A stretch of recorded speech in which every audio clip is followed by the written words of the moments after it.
Bonjour à toutes et tous, je m'appelle Choi Jong-woo, alias Ramon le Chauve. Je suis professeur de coréen à l'ISMAC.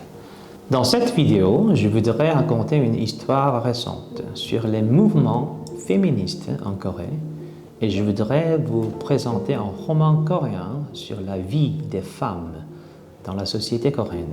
Est-ce que vous connaissez le roman qui s'intitule Kim Ji-young, né en 1982, écrit par Cho Nam-chu. Son titre coréen, c'est 82년생 Kim Ji-young. Et heureusement, il y a sa traduction française. Dans ce roman, on peut trouver beaucoup de problèmes sexuels et sociaux que les femmes coréennes doivent subir dans la réalité de la société moderne coréenne. Et c'est pour cela que ce roman est devenu un phénomène socialement et culturellement très important qui représente les mouvements féministes en Corée. Comme vous le savez bien, il y a beaucoup de termes sexistes dans notre langue et dans notre société. Même si en coréen, il n'y a pas d'articles comme le ou la, ni les sexes et les genres dans les mots, comme en français. Il y a toujours beaucoup d'expressions culturellement sexistes. Par exemple, toutes les phrases qui commencent par 여자는, qui veut dire les femmes doivent ou ne doivent pas, ou les femmes peuvent ou ne peuvent pas. Et dans la société coréenne, il y avait, et il y a toujours, beaucoup d'oppression contre les femmes au nom du patriarcat ou du confucianisme, c'est-à-dire au nom de la morale ancienne. Donc ce roman est un miroir littéraire de notre société.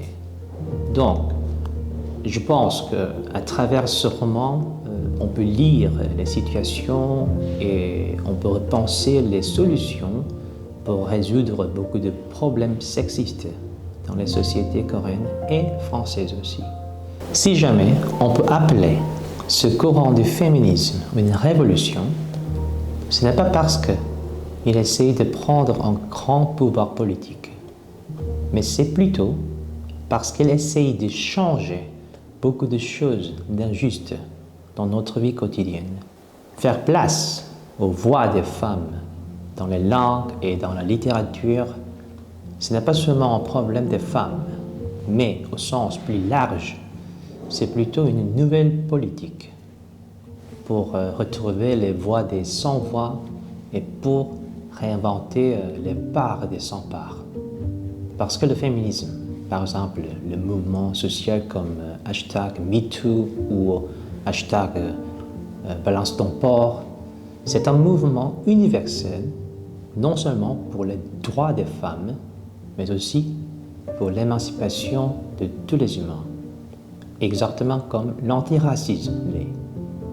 Il y a toujours des possibilités de la révolution dans la vie quotidienne, même dans les langues et même dans les petites pratiques dans notre propre usage des mots et d'expressions.